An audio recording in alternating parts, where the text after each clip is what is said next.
Andhra Pradesh liquor స్కామ్లో కీలక పరిణామం చోటు చేసుకుందనే చెప్పాలి.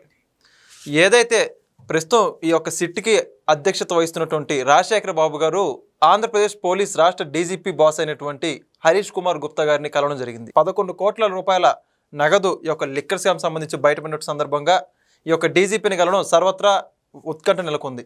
మొత్తానికి ఇదే అంశానికి సంబంధించి మరిన్ని విషయాలు తెలుసుకొని మనతో ఉన్నారు సీనియర్ జర్నలిస్ట్ డాక్టర్ కనకదుర్గ వర్ణమణి గారు. మేడం నమస్కారం అండి.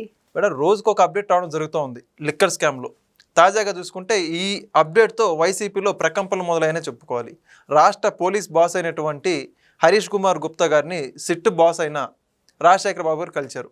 అది కూడా 11 కోట్ల రూపాయల నగదు దొరికిన తర్వాత మొత్తంగా రానున్న రోజుల్లో మరి ఎటువైపు మలుపు తిరగబోతుందంటారు? అంటే ఇంతకాలం డబ్బు దొరకలేదు, లిక్కర్ స్కామ్ లేదు, అసలు లిక్కర్ స్కామే లేదు, ఇన్ని కబుర్లు చెప్పారు కదా. లిక్కర్ స్కామ్ ఉంది అనేది ప్రూవ్ అయింది. ప్రూవ్ అయ్యాక క్యాష్ ఎక్కడ అన్నారు. ఇగో క్యాష్ ఇక్కడ అని దొరికింది. అక్కడ దొరికాక మీరు అన్నట్టుగా ఇవాళ రాజకేశ్రెడ్డి నిన్న కోర్టులో కన్నీళ్లు పెట్టుకున్నాడు. ఆయన చూసారా డబ్బు ఎంత పని చేస్తుందో, కన్నీళ్లు పెట్టించింది. ఇంతకాలం కసిరెడ్డి గారు ఏమీ మాట్లాడలేదు. నేను తప్పు చేశాననలేదు, తప్పు చేయలేదనలేదు. అన్నీ మరి లోపలేం చెప్పాడో మనకు తెలియదు. అంతా రాజకేశ్రెడ్డి అని చెప్పి మన ఎవరు విజయసాయిరెడ్డి గారు చెప్పారు. చెప్పాక ఆయన దొరికాడు. అంటే చూడండి, లింకులు ఇలా వచ్చి అలా వచ్చి అలా వచ్చి అక్కడ ఆగాయి. ఇవాళ కసిరెడ్డి వాళ్ళకి సంబంధించిన ఫామ్ హౌస్లో దొరికాయి. పైగా ఫామ్ హౌస్ నాదే అంటారు, నేను అప్పుడు పుట్టలేదంటాడు ఆయన. అంటే అసలు మనుషులు ఎలా మాట్లాడగలరు? చెవిరెడ్డి గారు అసలు నాకు మద్యం స్కామ్ తెలియదు, నేను అసలు ఇలాంటి వ్యాపారాలే చేయను, నేను వేద పాఠశాల నడుపుకుంటానంటాడు ఆయన. పైగా మా ఇంట్లో 2 చచ్చిపోయారు లిక్కర్ తోటి, అసలు నాకు ఇలాంటివి తెలియదు. పాప ఆయన అసలు ఎంత అమాయకుడో, ఆయన రంకెలేశాడు అక్కడ. అంటే ఎవరికి వాళ్ళు వాళ్ళ పాత్రల్లో జీవించేస్తున్నారు, ఇంకా మామూలుగా కాదు. అంటే వీళ్ళందరికీ ఆస్కార్ లెవెల్ అవార్డ్స్ వచ్చేస్తాయి ఒకటి.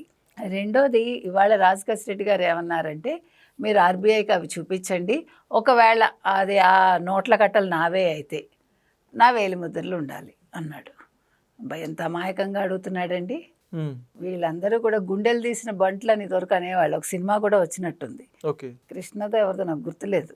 సో అట్లాగా గుండెలు తీసిన బంట్లు కాకపోతే వీళ్ళు, నువ్వు ఒళ్ళంతా మీరు కప్పుకొని ముసుగులేసుకుని చేతికి గ్లోవ్స్ పెట్టుకుని కదా ఇవన్నీ చేస్తారు.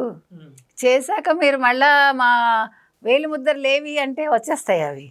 అదే అంటే మీకు ఎంత అతి తెలివి ఉంటే మాత్రం ఇంత అతి తెలివా? మీకు తెలివితేటలు చాలా ఎక్కువ ఉన్నాయని తెలుసు, కానీ అంటే ఎక్కడ తెలివితేటలు చూపించాలో అక్కడ చూపించండి, అంతేగాని అనవసరంగా మాట్లాడితే అభాస్పాలు అవుతారు. కాబట్టి వేలి ముద్రలు కావాలి, కాలి ముద్రలు కావాలి అంటే అన్ని ముద్రలు రావాల్సినప్పుడు వస్తాయి. ఇప్పుడు మొత్తం అసలు ఈ లిక్కర్ స్కామ్ మొత్తం తీసుకుంటే ఆ వీడియో కనుక మనం చూస్తే వాళ్ళకి 5 కోట్లు, వీళ్ళకి 10 కోట్లు, వీళ్ళకి 7 కోట్లు ఏదో చెప్పుకున్నారు కదా. సో ఈ 11 కోట్లు రాజకేశ్రెడ్డి దగ్గరికి ఎలా వచ్చాయి? ఇవాళ జగన్మోహన్ రెడ్డి చాలా బుర్ర బద్దలు కొట్టుకుంటున్న అంశం ఏంటంటే, ఎలాగ అసలు రాజకేశ్రెడ్డి దగ్గరికి 11 కోట్లు వెళ్ళాయి, మన లెక్క ఎక్కడ తప్పింది అని తిరగేసుకుంటున్నట్టు ఆయన.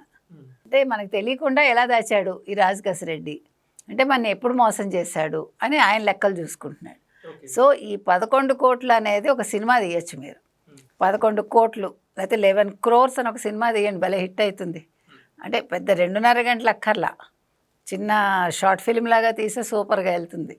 ఎందుకంటే ఈ 11 కోట్లు అనేది ఇవాళ రాజకేశ్రెడ్డిని టెన్షన్లో పెడితే ఇవాళ జగన్మోహన్ రెడ్డిని లెక్కలు వచ్చేలా చేస్తుంది, నేర్చుకునేలాగా. కాబట్టి 11 కోట్లు చాలా ఏడిపిస్తుందండి పాపం. అయినా ఈ 11 నెంబర్ ఏంటో పాపం జగన్మోహన్ రెడ్డి గారి జీవితంతో ఆడుకుంటుంది కదా. ఆయనకి ఎందుకని మరి అలా అవుతుందో, ఆయన జీవితాన్ని ఈ 11 నెంబర్ శాసిస్తోంది నన్ను అడిగితే. 11 సీట్లు, 11 కోట్లు. అప్పుడు కూడా ఆయన మీకు గుర్తుందా, ఆ రోజు 11 గంటలకి 11వ తారీఖు అట్లా అన్నీ కలిసి వస్తాయి ఆయనకి. మనం ఏమీ చేయలేం పాపం. ఎందుకని మరి 11 నెంబరు అలా విధి అనేది చాలా బలీయమైందంటారు. అలాగా ఈ 11 నెంబర్ అనేది చాలా బలీయంగా జగన్మోహన్ రెడ్డి గారి జీవితాన్ని అతలాకుతలం చేస్తుంది. సరే అక్కడితో అయిపోయింది అనుకుంటే మళ్ళీ 11 కోట్లు ఎంటర్ అయింది. సరే ఈ 11 కోట్లతో ఆగిపోతుందా, 1100 కోట్ల వరకు వెళ్తుందా అని ప్రజానీకం ఎదురు చూస్తున్నారు. సో ఏది ఏమైనా ఇవాళ రాజకేశ్రెడ్డి గారు బాగానే దొరికారండి. సో ఇప్పుడు ఏమనాలి, మన జగన్మోహన్ రెడ్డి గారు మరి నెక్స్ట్ వ్యూహం ఏంటి? ఆయన మరి ఇప్పుడు తిరగటానికి మళ్ళీ నెక్స్ట్ ఎవరిని ఎంచుకుంటాడు? కాకాని అయిపోయాడు, ప్రసన్న కుమార్ రెడ్డి అయిపోయాడు. రోజా గారి గురించి ఆయన బాధపడిపోయారు. హారికను ఎవరో ఆవిడ గురించి బాధపడిపోయారు. విడుదల రజనీ గారి గురించి బాధపడ్డారు. ఇంకా నెక్స్ట్ ఎవరి గురించి బాధపడతాడు ఆయన అంటే పులివెందులలో మాత్రం ఆయనకి ఎంట్రీ ఉండదు బహుశా. ఓకే. ఇవాళ వాళ్ళ అధికార ప్రతినిధి కూడా తెలుగుదేశంలో జాయిన్ అయిపోయాడు, పురుషోత్తం రెడ్డి గారు ఎవరో. సో మరి నెక్స్ట్ జెడ్పీటీసీ ఎన్నికల్లో తెలుగుదేశం బీటెక్ రవి గారి భార్య గారు నిల్చోబెడతారంటున్నారు. సో మంచి రసకందాయంలో జెడ్పీటీసీ ఎన్నికలు ఉంటాయి. సో ఇప్పుడు పులివెందుల ప్రజలు ఈ జగన్మోహన్ రెడ్డి మాకెందుకు, ఎలాగ జైలుకి వెళ్తాడు, ఈ పార్టీ ఎలాగా ఉండదు, ఇప్పటికే ఆయన పరామర్శల పేరుతోటి పనికిమాలిన వాళ్ళందరినీ కలుస్తున్నాడు, మమ్మల్ని పట్టించుకోవట్లేదని వాళ్ళు కోపంగా ఉన్నారు. ఆ కోపం కాస్త తెలుగుదేశానికి అది ఫేవర్గా మారుతుందా, వాళ్ళు జెడ్పీటీసీ ఎన్నికల్లో విజయ దుందుబి మోగిస్తారా అనేది మనం ఎదురు చూడాలి. సో మొత్తానికి ఇవాళ జగన్మోహన్ రెడ్డి పరిస్థితి అయితే ఆయనకు అగమ్యగోచరంగా ఉందండి. కానీ ఆయన బుద్ధి మాత్రం రాదు కూడా, ఏం చేయలేం మనం. కాబట్టి ఇవాళ అసలు మొత్తం అంటే సినారియో చూసుకుంటే ఆంధ్రప్రదేశ్లో వైసీపీ వాళ్ళకి బుద్ధి ఉంటే అసలు వాళ్ళు తెల్లారు లేచో ప్రెస్ మీట్ పెట్టి చంద్రబాబుని తిట్టి, లేకపోతే లోకేష్ని తిట్టి, లేకపోతే పథకాలు అందట్లేదు, అది జరగట్లేదు, ఈ గోల తప్ప అసలు వాళ్ళకి మనం ఏంటి, మన పరిస్థితి ఏంటి, మనం ఎక్కడున్నాము, ప్రజలు మన గురించి ఏమనుకుంటున్నారు, మనం ఇంత స్కాములు చేసి ఇంకా మనం ఏ మొహం పెట్టుకుని ప్రజలతో మాట్లాడుతున్నాం అనే ఒక ఆలోచన లేదండి. కనీసం ఒక సిగ్గుపడ్డం కానీ 29 ఎన్నికల్లో మేము వచ్చేస్తామని చెప్పడం తప్ప అసలు 29 ఎన్నికలకి మనం ఏ రకంగా గ్రౌండ్ ప్రిపేర్ చేసుకోవాలి, మనం చేసిన తప్పిదాల నుంచి ఎలా బయటికి రావాలి, ఈ ఆలోచన లేదండి వాళ్ళకి. ఇవాళ అసలు మనకే ఆశ్చర్యం వేస్తుంది, ఏంటి ఇలా ఉంది వైసీపీ, అసలు ఈ జగన్మోహన్ రెడ్డి పిచ్చి పట్టిందని జనాలు అనుకుంటున్నారు. అంటే మీకు బ్యాలెన్స్ తప్పితే ఉంటుంది చూడండి, ఆ ముఖ్యమంత్రి ఆ పదం తప్ప ఆయనకి ఇంకోటి ఎక్కదు. లేకపోతే జగన్ ప్రవేశపెట్టాడు, జగన్ ఇలా చేశాడు, జగన్ అలా చేశాడు, ఆ జగన్ నామస్మరణ ఆయనే చేసుకుంటాడు. సో ఇది కూడా ఒక రకమైన ఏమనాలి, రోగమేనండి, అది మానసిక రోగం అంటారు చూడండి. అది మీరు కావాలంటే చూసుకోండి, ఆయన ఏ ప్రెస్ మీట్లో అయినా జగన్ ఇది తీసుకొచ్చాడు, జగన్ వాళ్ళకి ఇది చేశాడు, జగన్ వీళ్ళకి ఇది చేశాడు, ఆయనకి చాలా ఆనందం అనమాట. తన పేరు తను వింటూ ఉంటే తను చాలా గొప్పవాడిని అనుకుని ఫీల్ అయిపోతూ ఉంటాడు. ఎలాగ ప్రజలు ఆయన గొప్పవాడని చెప్పలేదు కాబట్టి మీరు జగన్మోహన్ రెడ్డిని ముందు ఒక మంచి వైద్యుడికి చూపించండి అని వైసీపీ వాళ్ళకి చెప్తున్నాం. ఆ తర్వాత మీరందరూ కూడా ఒక బెస్ట్ ఏంటంటే డాక్టర్స్కి చూపించుకుని కొంతకాలం ఇంట్లో పీస్ఫుల్గా రెస్ట్ తీసుకోండి.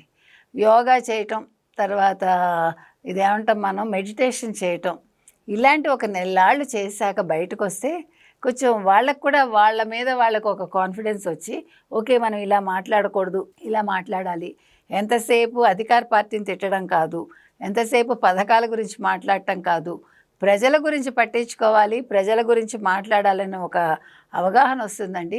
లేకపోతే 29లో వస్తాము, మీ బట్టలు కూడా తీసుకొడతాము, మేము రప్ప నరకమంటే నరికేస్తారు, ఎమ్మెల్యేలను ఒక్కసారి నేను వేసేయమంటే మా వాళ్ళు వేసేయరా, ఏంటేంటో మాట్లాడుతున్నాడు కదా. సో ముందు ఈ ఏమనాలి, ఈ మెంటల్ బ్యాలెన్స్ రావాలి వాళ్ళకి. రావాలంటే ఇందాక మనం చెప్పుకున్నట్టుగా వీళ్ళందరూ కూడా కొంతకాలం ఇళ్లల్లో ఉండి కొంచెం యోగా చేసి మెడిటేషన్ చేసుకుంటే ఆ తర్వాత మనం వాళ్ళ గురించి మాట్లాడుకోవచ్చు. Thank you. Thank you.